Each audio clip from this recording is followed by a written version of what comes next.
Samantala, presyo ng itlog sa pamilihan sa Mangaldan, Pangasinan, tumaas ang demand. Tumaas din dahil daw sa pasukan. Makibalita tayo live kay Jasmine Gabriel Galban. Jasmine?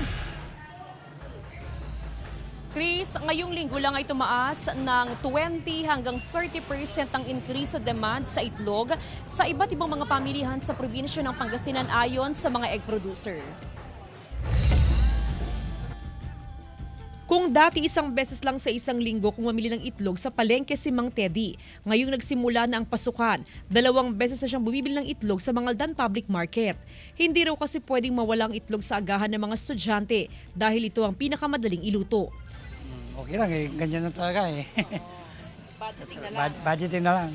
Sa monitoring ng Samahang Industriya ng Agrikultura, nagsimula na ngayong linggo ang pagtaas sa demand ng itlog. Kasabay nito, nagsimula na rin tumaas ang presyo nito. Nasa 50 centavos ang itinaas sa kada piraso ng itlog o 8 pesos hanggang 13 pesos kada tray.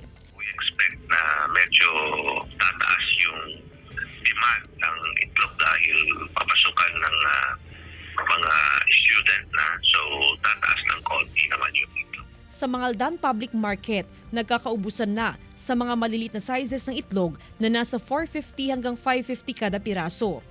Mahina po ngayon. Kukunti ang nakukuha. Wala namang nakikitang problema ang sinig sa produksyon ng itlog. Sapat ang supply ng itlog, lalo na ng mga medium at large sizes. Sa ngayon, nasa 450 hanggang 9 pesos ang kada piraso ng itlog sa pamilihan. Depende sa size. Chris, bukod sa itlog ay nagsisimula na rin tumaas ang demand sa karne ng baboy at ng karne ng manok. Bagamat ngayong linggo ayon sa mga negosyante ay wala namang paggalaw sa presyo ng karne ng baboy, manok at maging ng baka. Sa ngayon ay nasa 380 hanggang 400 ang per kilo ng baboy, nasa 220 hanggang 240 naman ang per kilo ng karne ng manok, habang nasa 420 ang per kilo sa karne ng baka. Chris? Maraming salamat, Jasmine Gabriel Galban.